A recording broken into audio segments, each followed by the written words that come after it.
जो मेरे अमेरिकन भाईजान के ऊपर आखिरी तमाचा होगा भारत का, वो ये होगा कि चाइना और भारत अपने बॉर्डर चीजों को सेटल कर लेंगे, रिलेशनशिप बेहतर कर लेंगे, आप फारग हो जाएंगे, आप फिर तालियां बजाते दुबई और लंदन की सड़कों पर। खुले लफ्जों में कहूं तो ये वेस्ट के मुंह के ऊपर तमाचा है, और बड़ा सही तमाचा मारा है मोदी साहब, बहुत सही तमाचा। उनके पास चॉइस क्या था मोदी साहब, क्या चॉइस?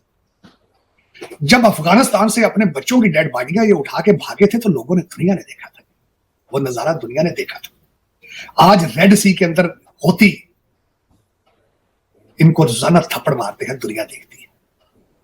इजराइल इनके मुंह पे सुबह शाम थप्पड़ मारता है, पैसा भी इनसे लेता है, इनके 2000 केजी के बम भी लेता है और मुंह पे थप्पड़ भी मारता है। इन हालात में मोदी साहब is a nationalist leader, nationalist, उन्होंने भारत के फायदे के लिए गए हैं। वो वहां पे लंदन की प्रॉपर्टी का डिस्कस अपने लिए नहीं गए डिस्कस करने, या दुबई के प्लाजों के लिए नहीं गए, वो नेशनलिस्ट है। मैं वो भी बताता हूं, मैं मुझे अक्सर आपका लौड़ा लपाड़ा कह देता है, शायद ये मोदी से पैसे लेता है, कभी कहता है राह का एजेंट है, लेकिन मैं फैक्ट बताऊंगा आपके सामने, मेरे साथ काउंटर करें या तो। अमेरिका परेशान है, इस वक्त बौखलाहट हो चुकी है, शिप से चूहे भागने शुरू हो चुके हैं। कहते हैं ना, शिप जब डूबता है चूहे सबसे पहले भागते, भाग रहे हैं चूहे इस वक्त। सबसे पहले तो मोदी साहब ने जाने से पहले ही कह दिया था कि पुत्र मेरा यार है, ये मेरा यार है, दिलदार है। ये मोदी साहब ने भारत जाने से, रशिया पहुंचने से पहले स्टेटमेंट दे दी। तो originally indirectly Russia has acknowledge India as equal as China और मे बी बिगर। एक तो ये सिग्नल चला गया। जो मेरे अमेरिकन भाईजान के ऊपर आखिरी तमाचा होगा भारत का, वो ये होगा कि चाइना और भारत अपने बॉर्डर चीजों को सेटल कर लेंगे, रिलेशनशिप बेहतर कर लेंगे, आप फारग हो जाएंगे, आप फिर तालियां बजाते दुबई और लंदन की सड़कों पर। ये आपने बड़ी खूबसूरती से भारत की दुश्मनी बेची है, चाइना को बड़े बेची है। बड़े प्लाजे आपने दुबई में बनाए सिर्फ इस वजह से, लंदन में बड़ी प्रॉपर्टी बनाई सिर्फ, ओए इंडिया ये कर देंगे, वो कर देंगे, ये जहाज आ रहा है, हमने जहाज बना लिए, हमने जहाज चाइना के साथ इकट्ठे बना लिए, हमने टैंक बना लिए, फला स्वाब बनाया, सिर्फ कौम को बेवकूफ बनाया, और आपने क्या बनाना था। लेकिन चीमा साहब ये तो हाल था इस ट्रिप का, और इस ट्रिप को मैं समझता हूं कि इस लैंडमार्क ट्रिप है। अगर आप अपने पांव मोदी साहब और किसी भी नेशनलिस्ट इंडियन के जूतों में डाल के देखें तो this is a very important trip, और चाहिए था, जरूरत थी। दो चीजें इसमें यहां पे मजीद बताना चाहूंगा।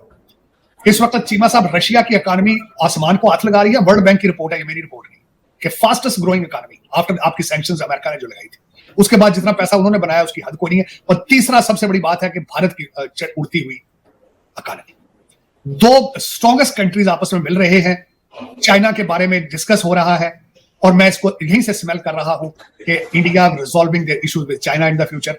और मुझे आपके 2 गुर्दे तो बेच दिए गए, हो सकता है आपका लिवर भी बेच दिया गया हो, किसी अच्छी से ठंडे मॉल में बैठ के IMF ना ले रहा हो तो कोई और ले लेगा। लेकिन ये कि आपके हालात अब आपके डिस्कस करना चाहता हूं, आप आज कहां हैं।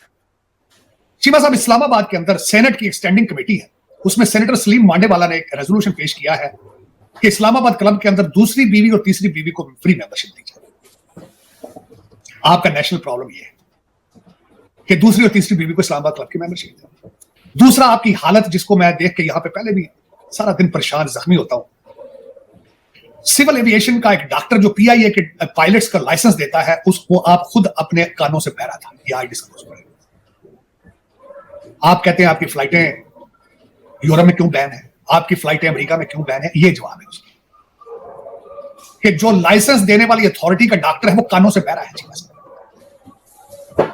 होगा किसी का रिश्तेदार, किसी रूलिंग एलीट का, किसी ब्रिटिश एजेंट का रिश्तेदार होगा तो क्या फर्क, आंखों से निकलता होता तो क्या फर्क पड़ता है, क्या कोई फर्क नहीं पड़ता। तीसरी खबर यह है कि अब इस आलम में जब लोग अपने बच्चे बेच रहे हैं, आसिफ जरदारी साहब ने बिल पेश कर दिया है, अपना टेंडर भेज दिया है कि मेरा जो काफिला निकलता है प्रेसिडेंसी में, उसकी गाड़ियां पुरानी है, उसको डबल किया जाए, नई गाड़ियां वो खरीदी जा रही। दूसरा, उन्होंने कहा प्रेसिडेंसी का बागीचों का जो है बजट, उसको भी डबल किया जाए। मुझे जब से यहां पे आया हूं, मुगलिया, मुझे ताजमहल की जो है वो कहते हैं, मुझे वो फीलिंग्स नहीं आ रही। मैं निकलूं तो गुलाब आगे मेरे कदमों में हो, चंबेली मेरे कदमों में हो, साथ सितार और तबला बज रहा, और मैं बार बार कहूं हनूज दिल्ली दूरस्ता, हनूज दिल्ली दूरस्ता। सदर पाकिस्तान है दरअसल, उनका दिल तो करता है ना, आकर पाकिस्तान की आन है, शान है। चीमा साहब, बिजली का बिल कौम जो है वो बच्चे बेच रही है। जेलम के अंदर एक बुजुर्ग बच्चा लेके सड़क पर बैठ गया, to buy my kid for 65,000 rupees, 65,000 rupees. ये न्यूज है नेशनल। ये मैं वॉशिंगटन DC में बैठ के, आप समझते चीमा साहब, अगर मुझे ये चीजें पता है तो दुनिया नहीं देख रही आपके हालात क्या है। आप कहां से कहां जा रहे हैं? मोदी साहब क्या डिस्कस कर रहे हैं? मोदी साहब ने बैठ के क्या कहा है? मैंने एक लफ्ज सुना है अभी, उन्होंने डिस्कस किया है पुतिन के साथ। उन्होंने कहा मैं थर्ड टर्म में तिगना काम करूंगा पहले से ज्यादा। मुझे पता है कौम ने मुझे मैंडेट क्या दिया है, और आपका मैंडेट प्रेसिडेंट मांग रहा है मेरी गाड़ियों का काफिला बढ़ाओ और नई गाड़ियां खरीदो उसके लिए। How dare you do that? हाँ, बाहर ये कहते हैं इस्लामी जमहूरिया पाकिस्तान है, वी आर इस्लामिक, हम लोगों को जिंदा जला ब्लास्फेमी, हम जिंदा जला देते हैं। दूसरा दुख के साथ है कि दुनिया इकानमी को लेकर आज 4 फौजी मारे गए भारत के कश्मीर के। चले किस 4 माओ के बच्चे थे वो, क्या ऑब्जेक्टिव उसका लोगे? पाकिस्तान पे मजीद प्रेशर बढ़ेगा, मजीद गन की तरफ जाओगे? कंट्रोल करो या लोगों को असली पिक्चर दिखाओ कि हम हैं क्या। बार बार ये कहने से पैसे मांगते हो कैसे करते क्यों नहीं कंट्रोल करते? बताओ उनको, इंडिया को बताओ कि हम इसमें इन्वॉल्व नहीं। उंगलियां तो आप पे उठ रही है। लेकिन चीमा साहब ये तो सर साहब जब पाकिस्तान में फौजी शहीद होते हैं तो फिर पाकिस्तान क्या इंडिया पे बात, तो ये तो कोई बात ना हुई कि अब कश्मीर के अंदर होगा तो वो पाकिस्तान पे इल्जाम लगाएंगे, और जो पाकिस्तान में होगा तो पाकिस्तान किस पे इल्जाम लगाएं? ये तो वो पॉलिटिक्स है। मैं समझता हूँ इससे तो ये तो इसके लिए तो बैठना चाहिए ना दोनों मुल्कों को। तार साहब भाई क्यों बैठेंगे वो? आपको बैठना चाहिए, प्रोडक्ट आपकी है ना, उनकी प्रोडक्ट तार साहब प्रोडक्ट है अमेरिकिया दी है जे एक गल है, अमेरिकिया दी तुम्हारी प्रोडक्ट है। मैं टोटल एक्सेप्ट करता हूं चीमा साहब, लेकिन आपने पैसे बनाए उसमें, अमेरिकन से बेची प्रोडक्ट आपने खरीद ली, आपने पैसे ले लिए आपने। चीमा साहब गरीब सा जो अमीर है जिसका आपकी हर चीज फॉर सेल है। ईरानी नहीं बेच रहे अपनी हर चीज, आपके अफगानी नहीं बेच रहे हर चीज, भारतीय क्यों नहीं बेच रहे अपनी हर चीज? आप बेचने के लिए हर जगह एक सूपा ले 2 फ्री दे देते हैं आप साहब। वो वसी तर मुफाद में, मुफाद दुबई में चीमा साहब आपका, मुफाद लंदन में, पाकिस्तान के अंदर मुफाद आपका नहीं है। और चीमा साहब बल्कि एक आज छोटी सी आप कौम के हवाले से छोटा सा चुटकुला भी आपसे शेयर करना चाहूंगा। किसी बंदे ने, जो हालत है इस वक्त पाकिस्तान कि किसी बंदे ने एक मुर्गा देखा तो उसने मुर्गे को पकड़ लिया, उसने कहा कि मैं इसको खाऊंगा मुर्गे को। मुर्गे को उसने कहा भी मैं तुम्हें कल हलाल करके खा लूंगा। दूसरे दिन उठा मुर्गे ने, सुबह उठ के अजान दी, बांग दी, तो उसने कहा अगर तुमने कल बांग दी तो मैं तुम्हें हलाल करूंगा, मैं तुम्हें खा जाऊंगा। तो दूसरे दिन मुर्गे ने बांग दी। दूसरे दिन मुर्गा उठा तो उसने अपने परों को फैलाया, तो दूसरे दिन उसने कहा कि अगर मैंने दोबारा तुमने पर हिलाए तो मैं तुम्हें खा जाऊंगा। तो उसने तीसरे दिन पर भी ना हिलाए, उसने गर्दन जरा बाहर निकाली, तो तीसरे दिन उसने कहा कि तुमने अगर गर्दन निकाली तो मैं तुम्हें कल खा जाऊंगा। उसने गर्दन भी ना निकाली मुर्गे ने। 5वें दिन उस बंदे ने, जब उसने गर्दन भी ना निकाली, तो उसने कहा कि तुम इस तरह करो, अंडा दो। तो मुर्गा रोना शुरू हो गया आगे से। तो उसने कहा कि अब रो क्यों रहे हो? उसने कहा मैं अंडा तो दे ही नहीं सकता, इससे तो अच्छा था जिस दिन पहले तुमने मुझे बांग देने के लिए मना किया था, मैं उसी दिन ही मारा जाता। तो आप 76 साल का चक्कर पूरा कर चुके हैं। आपकी रूलिंग एलीट अब आपको कह रही है कि अंडे दो, अंडे दो, अंडे दो, अंडे दो। लेकिन आपने आप कहते हैं ना वो अंदर 100 जूते और साथ प्याज भी खाने तो जूते भी खाने, तो वो आपके 76 साल का साइकिल। शायद आप जिस तरह 2030 की लोग बातें करते हैं कि आप फारिग हो जाएंगे, क्योंकि जिस तरह से गंडापुर साहब जो है वो ललकार रहे हैं आपकी फेडरेशन को, तो शायद उनको पता हो स्केड्यूल क्या है, पाकिस्तान कितने दिन इसके बाकी रह चुके हैं। लेकिन हो सकता है आप सेंचुरी मुकम्मल करके विड्रॉ करना चाहते हो। 76 साल तो हो गए हैं, 24 साल रह गए आपके वापस पीछे। लेकिन चीमा साहब दुख वाली बात यह है कि मैं आज भी किसी के साथ डिस्कस कर रहा था गांधी साहब के बारे में, और मेरा he is my favourite leader आलेला। उसकी वजह यह है कि उन्हीं लॉ स्कूलों में पढ़े थे मोदी साहब, जहां से जिन्ना साहब और नेहरू और दूसरे हमारे लीडर पढ़ के आते थे। उन्होंने कपड़े उतार दिए थे अपने, क्योंकि वो भारत के लीडर थे। बल्कि वो जब जॉर्ज 5 को मिलने गए थे तो बरतानिया ने बड़ा प्रोटेस्ट किया था कि नंगा बंदा हमारे किंग जॉर्ज के सामने नहीं जा सकता। उन्होंने कहा मैं नहीं जाऊंगा। चीमा साहब मारा गया इसलिए 2-4 चीजें अर्ज करना चाहूंगा। पार्टीशन में वो कहते थे अगर मैं जिंदा रहूंगा तो पाकिस्तान रहूंगा। मारा गया, कत्ल किया गया, तो वो इसलिए कत्ल किया गया क्योंकि मुसलमानों से प्यार करते थे। लेकिन चीमा साहब दर हकीकत मैं अर्ज करने का मकसद ये था, कभी जो भी ये सुन रहे हैं, देख रहे हैं हमारा इस सेगमेंट, कभी 1 मिनट के लिए सोचें, लाहौर से 100 मील के फासले पे दुनिया अलग है। आपकी जबान बोलते हैं, आप वाली खुराक खाते हैं, आप वाला म्यूजिक एंजॉय करते हैं। कुछ यहां से आपके कंट्री से निकाले गए हैं जो कि वहां पे बहुत स्ट्रॉन्ग पोजीशन में है। आपके साथ क्या हादसा है? आपके साथ व्हाट्स रॉन्ग विद यू? आप क्यों इतने ढीठ हो चुके हैं कि 76 साल से आपके लीडर आपको मार रहे हैं, खून चूस रहे हैं आपका, और आप बेवकूफ बन के फिर रहे हैं। आप सरनगू हैं। अब आप सोच रहे हैं कि अंडा किस तरह देना है इनको, क्योंकि वो तो अंडा मांग रहे हैं। आप अंडा कैसे देंगे आप? क्योंकि आप तो मुर्ग है, आप तो मुर्गी है ही नहीं है। ये क्या इसका होगा? जिस दिन पाकिस्तान के अंदर कोई हिंदू सिख कोई भी एलिजिबल बंदा चाहे अहमदी हो प्राइम मिनिस्टर बनने की अहलियत रखता हो और उसको बनाया जाए, उस दिन आप तरक्की करना शुरू कर देंगे। चीमा साहब मुझे ये बताएं, ब्लास्फेमी के ऊपर आप जो पाकिस्तान के अंदर करते हैं किसी दूसरे इस्लामिक कंट्री के अंदर होता है? सऊदी अरेबिया में भी ऐसे नहीं होता जो आप कर रहे हैं। क्या ये ठीक है? रिलीजियस फैनेटिकिज्म, जब पता ही ना हो रिलीजन क्या है, क्योंकि आपका तो मजहब ये फॉरेन रिलीजन है ना, आपकी तो जबान कुरान पाक तो जो वो तो अरबिक में है और आप तो अरबिक जानते नहीं है, आपको तो नमाज भी तर्जमे के साथ नहीं आती। मौलवी कह देता है फलां की गर्दन उतार दो, आप उतार देते हैं। अगर भारत के रिलेशनशिप पाकिस्तान से ठीक होते हैं, ट्रेड हो जाता है शुरू आपस में, तो वो तो कौम का फायदा है ना। दुबई में क्या फायदा है? आज अगर आप इंडिया कहे आपको आओ दुबई में तुम्हें कुछ देते करते, आप फॉरेन टेबल बैठ जाएंगे। और आप तो मुसलसल, आपकी फॉरेन पॉलिसी क्या है मैं बता देता हूं। आपकी फॉरेन पॉलिसी है मैंने नोट बखा मेरा मूड बढ़े, ये आपकी फॉरेन पॉलिसी। आप किसी से शेक हैंड नहीं करते बगैर पैसों के, वो भी डॉलरों और पाउंडों में, और वो भी लंदन और दुबई में। ये आपकी बॉटम लाइन है। आपका ट्रेड शुरू होगा तो इन्फ्लेशन खत्म हो जाएगी, कम हो जाएगी ना, गरीब आदमी सांस लेना शुरू करने, वो तो आपके इंटरेस्ट में ही नहीं है। आपका फॉरेन, आप कह रहे हैं कि वो उसकी वानी की उन्होंने स्टेटमेंट नहीं दी चीमा साहब। इसी शहबाज शरीफ साहब ने ट्रेड मिनिस्टर भेजा था आपकी दिल्ली एम्बेसी में, $1 का ट्रेड नहीं हुआ, ट्रेड इन्होंने अटाशी भेज दिया था वहां पे। नहीं, हम तो इंपोर्ट कर रहे हैं तार साहब, वो नहीं वो आ रहा है तार साहब, हम इंपोर्ट कर रहे हैं, महंगी चीजें इंपोर्ट कर रहे हैं क्योंकि हमें वो मेडिसिन चाहिए, वो उन्होंने बंद की हुई है, उन्होंने हैवी टैरिफ्स लगा दिए हैं क्योंकि उन्होंने जो हमें मोस्ट फेवर्ड नेशन स्टेटस दिया था विड्रॉ कर लिया है। तो पाकिस्तान ने तो खैर, आपको किसी चीज की जरूरत नहीं है स्वाय डॉलरों और पाउंडों के, आपको तो किसी चीज की जरूरत ही नहीं है। आपको तो जमीर की जरूरत नहीं है, आपको तो इज्जत की जरूरत नहीं है। चीमा साहब ये सारी चीजें मैं नहीं एक्सपेक्ट करता कि ये कोई फॉरेन पॉलिसी होगी। आपका फॉरेन मिनिस्टर कौन है आज, मुझे ये भी बताया, मैं चलो उसको डिस्कस कर लेते हैं, जिसने इतनी खूबसूरत बनाई है फॉरेन पॉलिसी। कौन है आज के? सागदार साहब।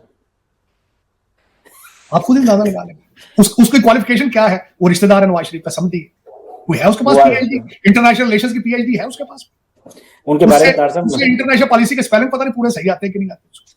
वो उनको तार साहब फॉरेन ऑफिस से ज्यादा प्राइम मिनिस्टर उसमें इंटरेस्टेड है। मुझे अगले दिन किसी दोस्त ने बताया, उसने कहा कि रात 11:30 बजे वो फॉरेन ऑफिस को अपना शेड्यूल देते हैं, मीम्स के पहले वो देखते हैं शहबाज शरीफ का क्या शेड्यूल है, शहबाज शरीफ का जब शेड्यूल तैयार हो जाए, पीएम हाउस का आ जाए, तो फिर अपना प्लान करते हैं। तो उन्होंने फॉरेन पिछले दौर में उन्होंने खातून मारवी से निकाह कर लिया था, हो सकता है कोई इधर हनीमून मना रहे हो। आजकल सुना है शहबाज शरीफ फैमिली सारी नवाज सारे मरी बैठे, उनका भी तो दिल करता है वीकेंड मनाने को, उनका भी तो दिल करता है, परमानेंट बैठ गए ना।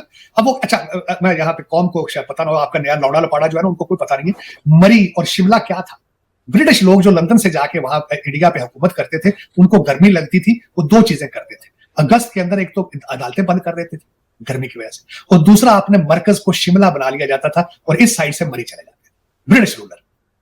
तो फिर आप ब्रिटिश रूलर है, 25 करोड़ बंदे मरन लगे लोड शेडिंग, आप लीडर हो, हम लीडर है उनके, अवामी लीडर है, उनके साथ मरो। चीमा साहब 25 करोड़ लोगों को भी मरी ले जाए साथ आप।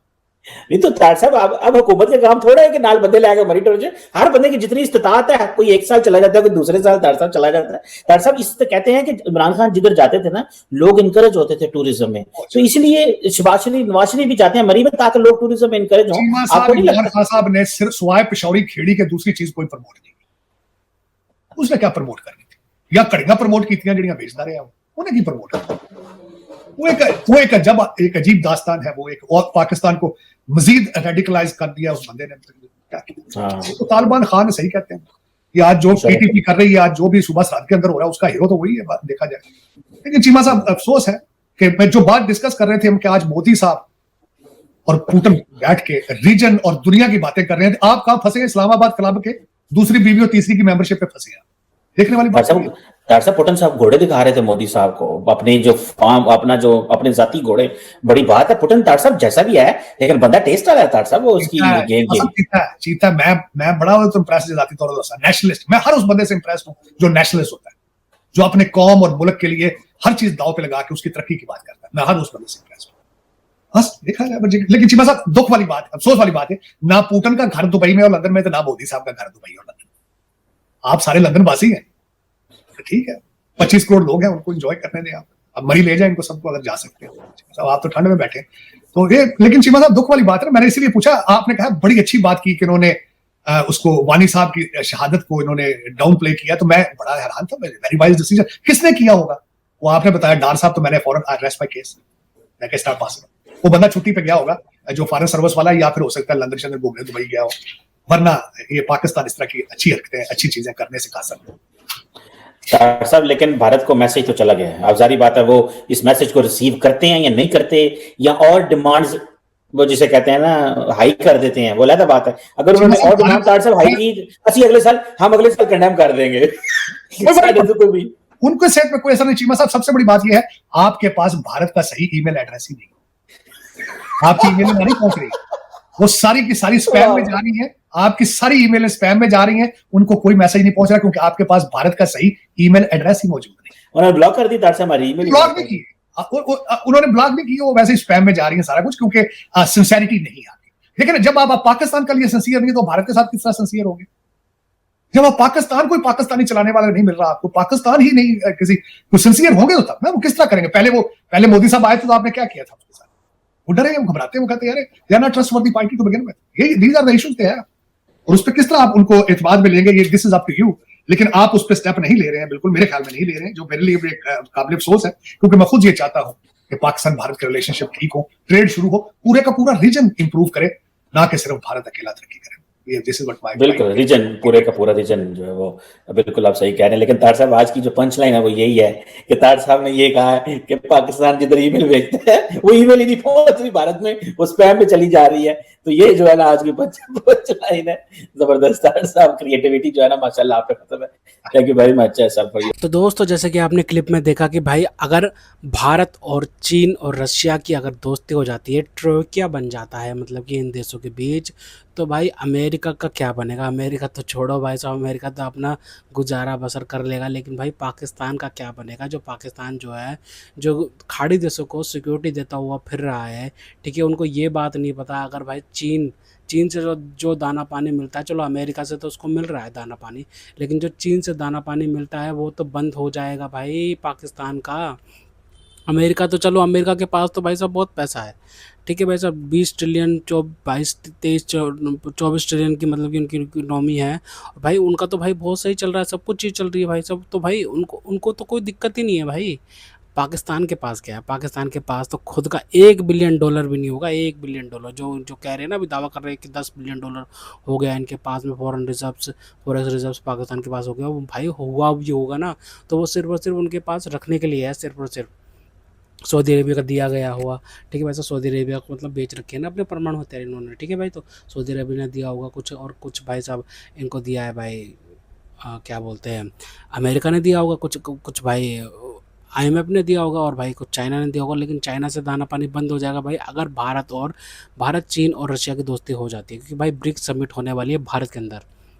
सबसे बड़ी बात यह है, भारत के अंदर ब्रिक्स समिट होगी, और उसके बाद भाई सारे तालमेल बैठाए जाएंगे कि किस तरीके से भाई ट्रोकिया बनेगा भाई, सो एंटी वेस्ट अलायंस बनेगा। वैसे तो आपको पता ही है कि भाई जो ये ब्रिक्स है भाई, ब्रिक्स में कौन कौन से नेशंस हैं भाई? ब्राज़ील है, ठीक है, रशिया है, इंडिया है, ठीक है, चाइना है, साउथ कोरिया है, ठीक है भाई, ये सब मतलब देश हैं, और भाई क्या बोलते हैं, अफ्रीका भी है, ठीक है। तो भाई तो भाई ये कैसे बनेगा भाई सब? ब्रिक्स जो है भाई, ठीक है, साउथ कोरिया है, कोरिया है, ठीक है भाई साहब, और साउथ अफ्रीका है, ठीक है।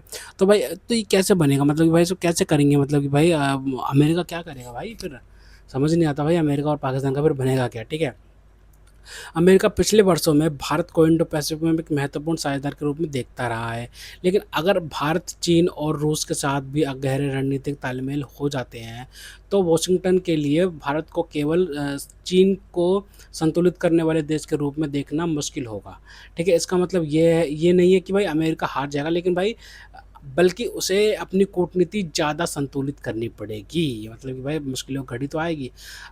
आज भारत और चीन के बीच सीमा विवाद और रणनीतिक अविश्वास मौजूद है, इसलिए तीनों देशों की वास्तविक गहरी साझेदारी के लिए सबसे बड़ी बाधा भारत चीन संबंध ही होगी, ठीक है। अगर सीमा विवादों पर स्थायी समझ बनती है और दोनों देशों के बीच व्यापार बढ़ता है, तो एशिया की शक्ति समीकरण पूरी तरह बदल जाएगी, ठीक है।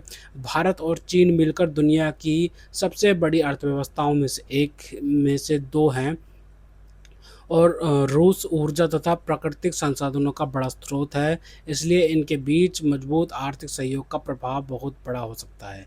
रूस के लिए भारत एक महत्वपूर्ण आर्थिक और कूटनीतिक साझेदार है। भारत लंबे समय से रूस के साथ संबंध बनाए रखते हुए अमेरिका और यूरोप के साथ भी अपने संबंध विकसित करता रहा है। अगर भारत चीन रूस का तालमेल बढ़ता है तो रूस को एशिया में अपनी आर्थिक और कूटनीतिक स्थिति मजबूत करने का अवसर मिलेगा। ठीक है, ये सबसे बड़ी चर्चा का विषय है कि भाई अगर भारत चीन रूस और अन्य ब्रिक्स देश आपसी व्यापार में स्थानीय मुद्राओं तथा वैकल्पिक भुगतान व्यवस्थाओं का इस्तेमाल बढ़ाते हैं तो अंतर्राष्ट्रीय व्यापार में डॉलर की निर्भरता कुछ हद तक कम हो सकती है। लेकिन डॉलर का तुरंत खत्म होना लेकिन डॉलर का तुरंत खत्म होना बहुत अ, अवास्तविक अवा अवास्तविक ब्रिक्स के लिए है। ब्रिक्स के भीतर भी अ, अ, व्यापारिक ढांचा अभी पूरी तरह एकीकृत नहीं है। कैर्नेजी के अनुसार इंट्रा ब्रिक्स ट्रेड में अभी भी काफ़ी संभावना है, लेकिन संरचनात्मक संरचनात्मक सीमाएं भी हैं। ठीक है, यह स्थिति पाकिस्तान के लिए भी मिश्रित परिणाम पैदा करती है। ठीक है, एक तरफ पाकिस्तान के चीन के साथ सब पहले से बेहद मजबूत संबंध है। मई 2026 के चीन पाकिस्तान सहयोग बयान में दोनों देशों ने सीपैक 2.0 सुरक्षा सहयोग और रणनीतिक साझेदारी को मजबूत करने की बात कही है। लेकिन दूसरी तरफ अगर भारत चीन के संबंध बहुत अच्छे हो जाते हैं तो पाकिस्तान की पारंपरिक रणनीतिक स्थिति बदल जाएगी। अभी चीन पाकिस्तान संबंधों में भारत एक महत्वपूर्ण रणनीतिक कारक है। विशेषज्ञ विश्लेषण भी चीन भारत पाकिस्तान संबंध को एक ऐसे त्रिकोण के रूप में देखता है जिसमें चीन का पाकिस्तान के साथ संबंध भारत को संतुलित करने का एक साधन रहा है। अगर बीजिंग और नई दिल्ली के बीच समझ बढ़ती है तो पाकिस्तान को अपनी विदेश नीति में ज़्यादा संतुलन बनाना पड़ेगा। ठीक है, अगर वॉशिंगटन को लगता है कि दक्षिण एशिया में उसका प्रभाव कम हो रहा है तो पाकिस्तान उसके लिए फिर से उपयोगी साझेदार बन सकता है। दिलचस्प बात यह है कि भाई पाकिस्तान 2026 में एक साथ चीन और अमेरिका दोनों के साथ संबंध मजबूत करने की कोशिश कर रहा है। पाकिस्तान के विदेश मंत्री ने स्वयं कहा है कि चीन के साथ सीपैक और रणनीतिक साझेदारी जारी रखते हुए अमेरिका के साथ व्यापार, तकनीक और निवेश में सहयोग बढ़ाया जा रहा है। यानी पाकिस्तान शायद चाइना प्लस यूएसए दोनों संबंध रखने की नीति अपनाएगा। ठीक है, भारत को सबसे बड़ा फ़ायदा ये होगा कि भाई वह किसी एक शक्ति गुट पर निर्भर ना होते हुए बिना तीनों दिशाओं में संबंध रखने वाला प्रमुख पावर सेंटर बन सकता है। भारत अमेरिका के साथ व्यापार और टेक्नोलॉजी कर सकता है, रूस से ऊर्जा और अन्य क्षेत्रों में सहयोग रख सकता है और चीन के साथ व्यापार तथा क्षेत्रीय स्थिरता पर काम कर सकता है। 2026 के पीयू सर्वेक्षण में भारतीयों के बीच अमेरिका और रूस के प्रति अपेक्षाकृत सकारात्मक दृष्टिकोण दिखता है, जबकि चीन के प्रति धारणा काफ़ी अधिक नकारात्मक है। यानी भारत चीन संबंध में सुधार अपने आप नहीं होगा, इसके लिए वास्तविक राजनीतिक और सीमा संबंधी प्रगति जारी होगी। ठीक है भाई, तो भाई मतलब ये कुछ मुश्किलें आ सकती है, लेकिन भाई साहब ये तो भाई एकदम तय हो गया है कि भाई अगर ये मतलब कि ट्रियोकिया बन जाता है तो भाई अमेरिका के लिए मतलब कि भाई साहब सिचुएशन भाई बहुत ज़्यादा अलग हो जाएगी और भाई अलग थलग हो जाएगा अमेरिका। तो खैर, तो दोस्तों अगर आपको हमारी वीडियो पसंद आई तो कम से कम व्हाट्सएप पर जॉइन शेयर कीजिएगा, साथ साथ चैनल को सब्सक्राइब करके हमारा मनोबल जरूर बढ़ेगा ताकि हम आपके लिए ऐसे ही मनोरंजन वीडियोस बनाते रहें। तो गाइस मिलते हैं आपसे अगली वीडियो में, तब तक ले जय हिंद।